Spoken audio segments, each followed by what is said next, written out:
자, 이번에는 문재인이 오늘 신년사를 했는데요. 예, 윤준수님 반갑습니다. 파이팅! 예, 윤준수님. 예, 반갑습니다. 예, 맞아요. 천둥소리님. 그렇습니다.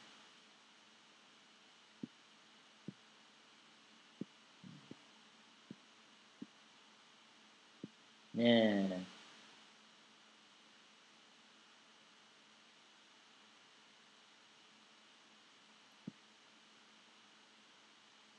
예, 갓블레슈님. 예, 그래. 미리국 중개업자. 예, 맞습니다. 예. 네. 자, 그래서 문재인이 오늘 무슨 얘기를 했나 보겠습니다. 예, 문재인이 한 말을 한번 보겠습니다. 자, 문재인이 이렇게 합니다. 존경하는 국민 여러분, 유난히 추운 날씨에 새해를 맞았습니다. 자, 동지 섣달에 북풍이 불면 풍년이 든다.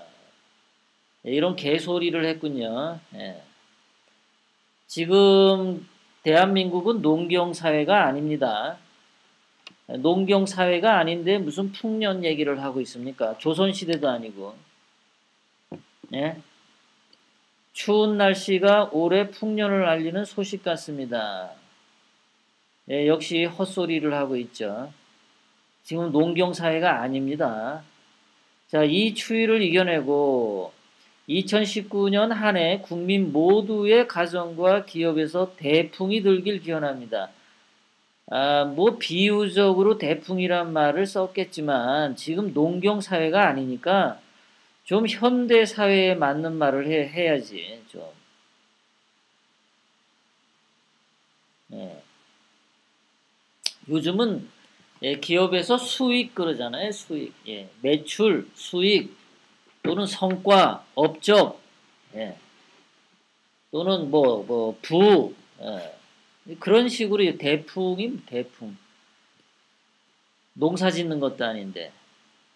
글쎄 이놈들이 말이죠. 이 문재인, 임종석 이 주사파 패거리들은 얘들은 공부를 안 한 애들입니다. 그래서 이 대한민국이란 사회를 농경시대로 되돌리기를 꿈꾸는 놈들이죠.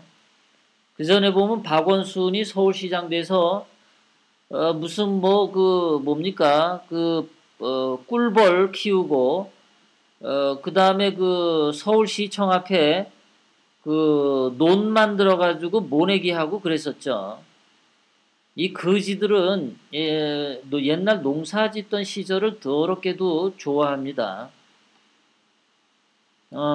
계속해서 문재인은 변화의 원동력도 변화를 이뤄내는 힘도 국민에게 있다는 것을 다시 한번 느낍니다. 변화를 이뤄내는 힘도 국민에게 있다는 것을 느낍니다. 이런 말은 북한 가서 해야죠. 북한 주민들에게. 자, 북한을 변화시키는 원동력도 북한을 변화시키는 힘도 북한 주민에게 있다는 것을 느낍니다. 이거 북한 주민한테 가서 얘기를 해야죠, 이거를요. 그런데 변화를 이뤄내는 힘이 국민에게 있다. 대한민국 역사에서 변화를 이뤄낸 힘, 국민이 변화를 이뤄내서 힘한 적이 언제가 있나요? 전부 총 들고 한 거, 그 국가에 대해서 반란을 일으킨 것밖에 없죠. 문재인이 말하는 이 변화를 이뤄내는 힘은 뭐 4.19 혁명 또는 5.18 광주 폭동, 6.뭐 그런 거를 말하죠. 그리고 촛불로 합법적인 박근혜 대통령을 끌어내린 거 이런 거를 의미하는 거죠. 계속해서 문재인은 서로를 향한 공감의 마음과 공감의 마음, 문재인이 공감하는 마음이 있나요? 거짓말하는 마음, 선동하는 마음, 조작하는 마음, 민간인 사찰하는 마음, 민간인 사찰하고 안 했다고 거짓말하는 마음, 북한 김정은에게 하염없이 그 종처럼 노예처럼 굽실거리는 마음, 그런 마음이 있지. 문재인이 지금 무슨 공감의 마음이 있나요? 누구하고 공감하나요? 문재인이 어저께 1월 1일 한국에서 남산에 올라갈 때 보니까 또 예의 없이 오른쪽에 어린 여자 2명과 히히덕대면서 올라가던데, 하여간 문재인은 왜 그런지 몰라요. 정말 나이 먹어가지고 더럽게도 추저분하게 놀아요. 아주. 음? 서로를 향한 공감의 마음. 야, 박근혜 대통령님은 이론도 안 받으셨어. 그런 죄 없는 분을 감옥에 가두고서 너한테 무슨 공감이 있다는 거야. 성숙한 문화의 힘. 성숙한 문화가 어떤 건데? 어? 성숙한 문화의 힘이 도대체, 이게 이 문재인, 임종석, 이 주사파 패거리들이 말을 하는 거 보면요, 아주 그 시잘데기 없는, 그 내용이 없는 그런 말들을 참 많이 합니다. 성숙한 문화의 힘이 뭘까요? 변화를 이뤄내는 힘, 성숙한 문화의 힘, 도대체 이게 뭔가요? 촛불 들고 거짓말 선동하는 거, 그게 성숙한 문화인가요? 그러면은 손석희는 거짓 조작된 태블릿 PC를 발표했으니까 성숙한 문화를 만들어낸 자인가요? 계속해서 문재인이 이럽니다. 나라 경제가 좋아지고 기업은 성장하는데 왜 내 삶은 나아지지 않는지 힘들어하기도 했습니다. 왜 내 삶은, 갑자기 문재인 개인의 삶인데요. 문재인의 삶이 나아지지 않았나요? 여기에 열등감이 있었군요. 문재인의 문제점. 대한민국 경제도 좋아지고 대한민국에 있는 기업들도 발전하고 성장하는데 왜 문재인만 돈을 많이 못 끌어 모았는지 힘들어하기도 했습니다. 그 얘기죠. 문재인이 양산에 대단한 저택을 갖고 있는데 문재인이 삶이 그렇게 힘들었었나요? 문재인은 대학교 4년 데모만 했다고 했고 대학교 졸업하자 3년 동안 군대를 갔다 왔다고 했고 그 다음 1년 공부해서 사법고시 합격했다고 했습니다. 사법고시 합격한 다음에 돈 많이 벌었던데 왜 문재인은 자기 삶이 나아지지 않고 힘들었다고 할까요? 열등감이겠죠. 기업만큼 돈을 수천억 원 갖지 못해서 비뚤어진 마음이 여기서 엿볼 수 있습니다. 자, 2년 전 겨울 전국 곳곳 광장의 촛불은 정의롭고 공정한 나라를 열망했습니다. 정의롭고 공정한 나라가 문재인 네가 하는 민간인 사찰이냐? 지금 현재 문재인 2년 후에 지금 현재는 대한민국 경제가 망가져가고 있죠. 정의롭지가 못하죠. 예, 전혀 정의롭지 못합니다. 공정하지 못합니다. 문재인 아들 문준용은 귀걸이 달린 사진을 내고도 5급 공무원의 특채가 된 뒤에 그 특채 서류는 전부 다 소각 처리되었습니다. 그게 어떻게 공정합니까? 그게 어떻게 정의롭습니까?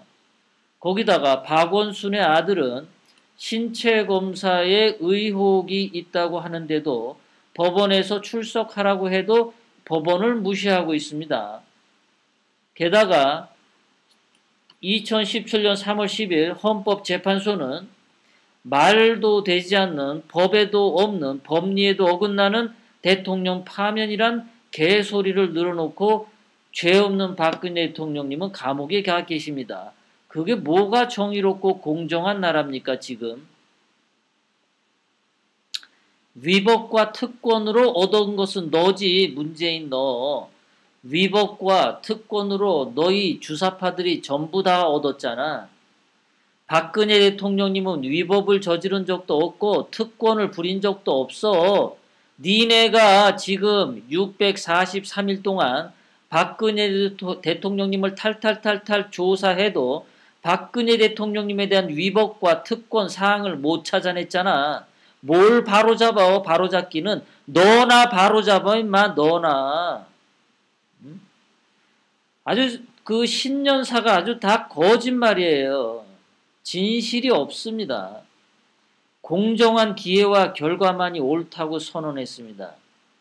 근데 공정한 기회도 없고 결과도 없잖아요. 지금 청년들 취직도 더 안 되고 박근혜 대통령님 때는 36만 명의 평균 연 36만 명의 취업자가 있었지만 문재인은 평균 10만 명밖에 취업을 못 시켰습니다. 공정한 기회와 결과가 망가졌습니다. 아예 없어요. 아예 없습니다. 아예 없습니다.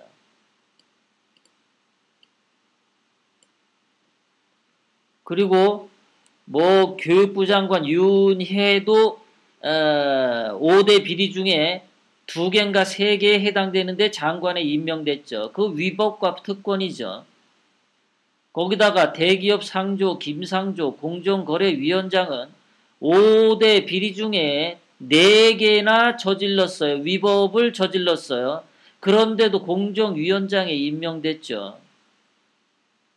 조국은 판사도 아니고 검사도 역임하지 못했는데 민정수석을 하고 있죠. 사법고시 번번이 쳐서 떨어졌던 돌대가리로 말이죠. 그것이 위법과 특권 아닌가요? 임종석이는 평생 동안 뭐 했습니까? 경력이. 임종석이는 데모만 했고 경력이 없어요. 솔직히 말해서. 그런 자가 어떻게 해서 청와대 비서실장이란 자리를 합니까? 위법과 특권이죠. 지금 현재 국무총리 이낙연도 5대 비리 중에 4개인가 3개에 해당되는 비리를 저지르고도 국무총리를 하고 있어요. 그것도 위법을 저지른 자들이 국무총리를 하는 특권을 갖고 있는 거죠. 바로 잡으려는데 니들은 더 하잖아. 니들이 더 하면서 뭘 바로 잡니? 바로 잡기는 이 거지야.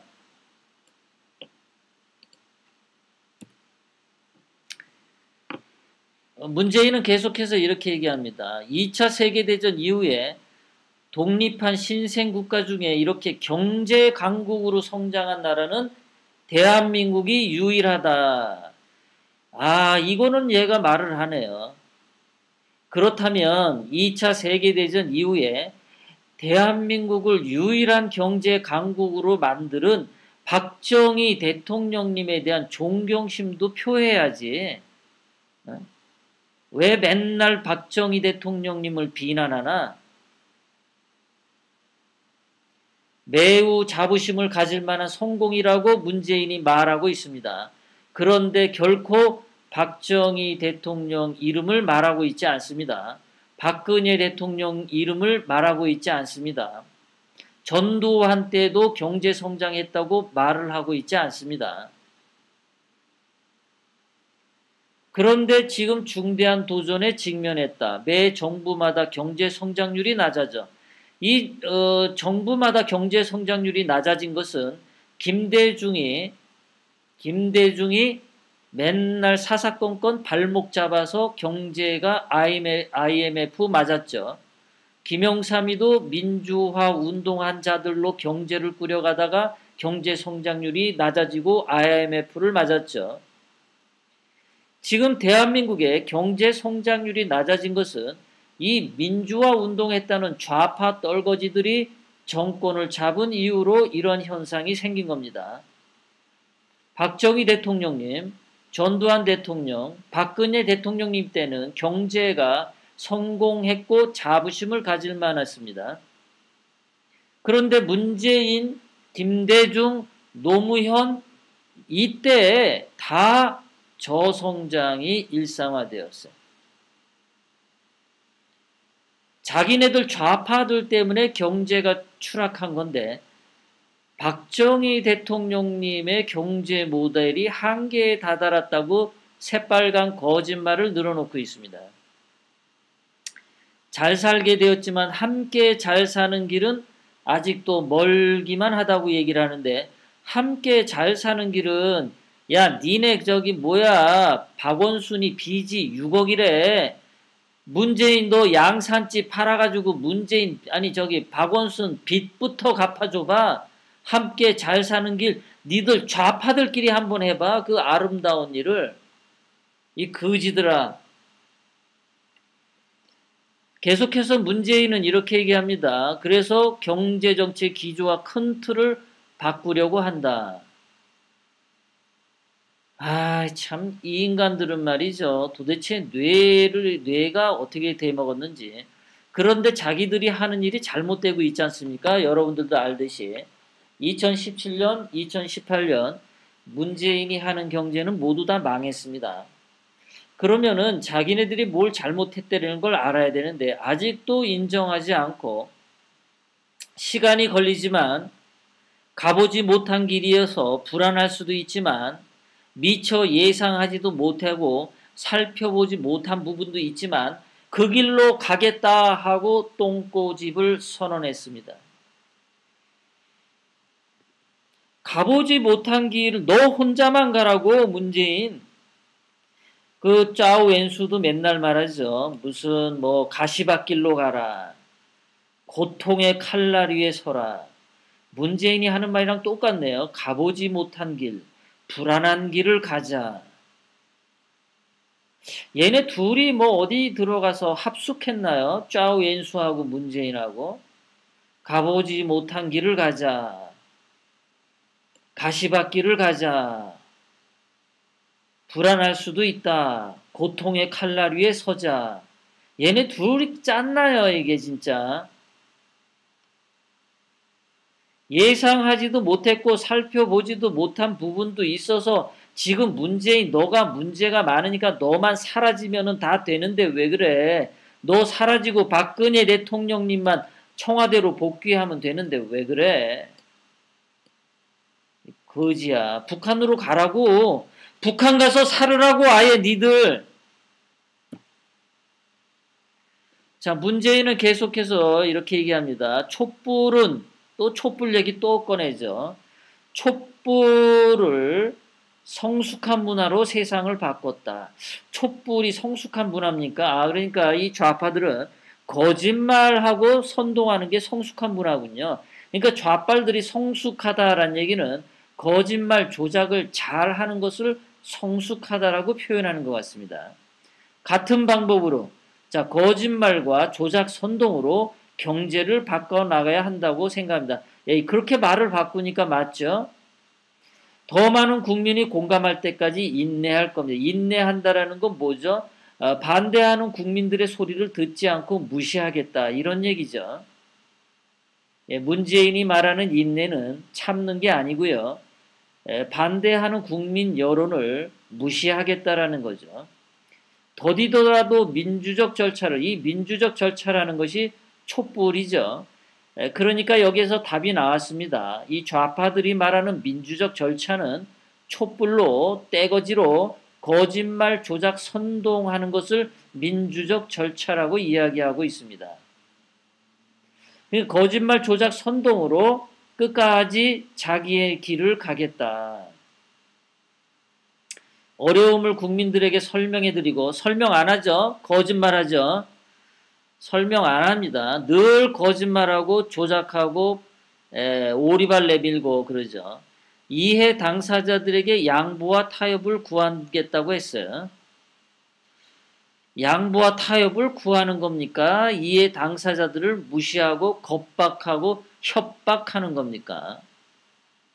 대기업 상조 김상조는 취임해서 대기업 회장들 불러다가 구조조정하지 않으면 두고 보자 이런 식의 협박을 남발했었죠. 이에 당사자들에게 양보와 타협을 구한 것이 아니라 협박을 일삼았습니다.